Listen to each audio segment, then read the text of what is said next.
Nous donc un peu de Amazon FBA. Là. C'est quoi cette affaire-là? Oui. Amazon FBA, c'est Fulfilled by Amazon. En fait, c'est un peu un compromis style dropshipping. En fait, on leur envoie les produits qu'on a à vendre dans un entrepôt. Il y en a deux au Canada, je crois. En Ontario puis à Vancouver. Peut-être.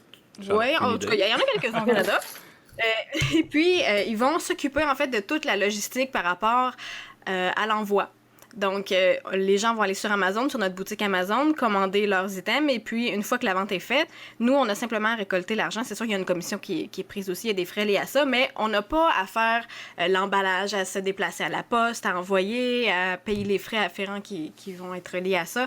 Donc, c'est vraiment une solution qui est très pratique, clé en main pour pas avoir à se casser la tête avec l'envoi de produits de shipping. Parce que toi, là, quand tu faisais une vente de ton casque de réalité virtuelle, il fallait que tu t'en ailles physiquement toi-même, là, chez Post Canada, Ouais. l'envoyer. Ouais, c'est ça. Puis c'est quelque chose qui est relativement pas nécessairement très agréable à faire, puis Tu fais ça la prend quand même. file, puis... Ah, puis pas juste ça, pour l'emballage aussi, je me suis rendu compte que j'étais pas meilleure pour emballer des colis pour des cadeaux de Noël. c'est Ouais, c'est ça ça. coule dans la famille. Ça. Donc, ouais, mais il faut quand même que, en tout cas, j'essaie que ça ait l'air professionnel, mais en tout cas, on a tous des talents différents. Puis, la,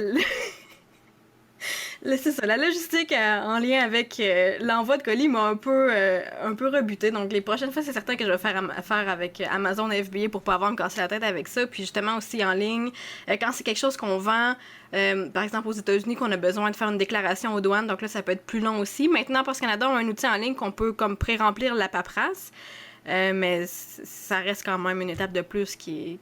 Parce que le temps, c'est de l'argent, on se le cachera pas. Le temps, c'est une ressource qui est quand même importante. Puis, j'avais l'impression de perdre mon temps à faire ça.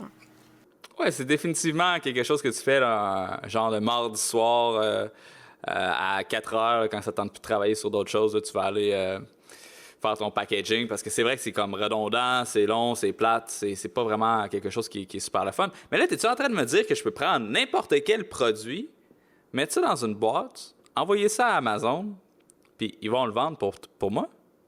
Ben, n'importe quel produit, c'est ça, il faut rester dans les trucs légaux. Quelque chose de légal.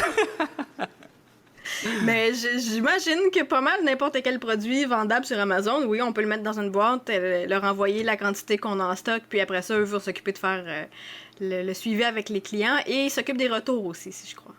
Fait que t'as plus rien à faire. Tu fais juste, tu t'assis dans ta chaise, tu regardes l'argent rentrer en buvant du Ouais, scotch. exactement. Oui, monsieur, on n'a plus rien à s'occuper de ce côté-là, du côté envoi postaux. Et c'est donc bien drôle, ça, parce que ça me fait penser que je suis en train de tester quelque chose qui est assez drôle. On va pouvoir faire un suivi là-dessus dans les prochaines semaines pour voir si ça a fonctionné ou pas. Mais j'ai entendu parler sur Internet d'un concept qui s'appelle du retail arbitrage. Et le concept est le suivant. Tu t'en vas dans un magasin, au Walmart, au Best Buy, au Toys R Us, et il y a une application qui s'appelle Amazon Seller. Et ce que tu fais, c'est que tu prends cette app-là, tu scodes le code barre des produits, tu scannes le code barre des produits, et ça va te dire combien est-ce que ça se vend sur Amazon, c'est quoi le frais d'Amazon, et combien d'argent tu te ferais si tu le vendais sur Amazon. Donc, le concept, c'est très, Incroyable. très simple. Tu scannes tous les produits. Quand il y en a que tu trouves où ce que tu te fais au moins le double, c'est-à-dire que tu l'achètes 10, tu le revends 20, eh bien, à ce moment, tu l'achètes, tu t'en vas chez vous, tu mets ça dans une boîte, tu t'en vas chez UPS, puis tu ships ça chez Amazon. Amazon le vend et tu te fais un certain profit Wow. avec ça. Ça Fait que- m'allume. c'est vraiment spécial Ah parce que t'as ouais. pas besoin, tu sais, ta recherche de produits, tu la fais quand tu magasines. Fait que là, c'est rendu vraiment difficile pour moi de magasiner comme une personne normale parce que je suis tout le temps rendu avec mon application en train d'acheter du stock. Mais Comme là, ça, ouais, tu vas-y. m'apprends quelque chose. Tu m'apprends quelque chose. Je savais pas que cette application-là existait. Je connaissais le principe du retail arbitrage, mais pas de l'application. Comment ça s'appelle? C'est Amazon Seller. C'est l'application d'Amazon, tout simplement. OK. Ah bon, mais je la connaissais Ouais. même pas. Génial. Et puis, c'est ça. Fait que là, j'étais au Walmart l'autre jour à cause qu'il fallait que j'aille chercher de l'épicerie, puis c'était l'épicerie la plus proche. Tu sais, personne va dire qu'ils sont fiers de faire leur épicerie au Walmart, mais je l'ai fait une fois. Et puis là, on est passé devant des globes LED, tu sais, des globes, des lumières LED, là. Là, j'en ai scanné une, puis là, ça se vendait 20$. Je les ai achetés 4$, j'en ai acheté 5.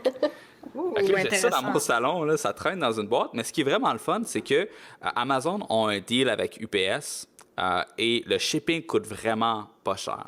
Une grosse boîte là, de 5 kilos, à peu près, je te dirais, un pied et demi de largeur puis profondeur, ça a coûté 12$. C'est défrayé par Amazon. Fait que tu as juste besoin de coller un sticker sur ta boîte, tu amènes ça chez UPS, ils partent avec, c'est vraiment pas long.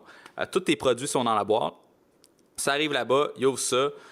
Faut juste que tes codes soient visibles.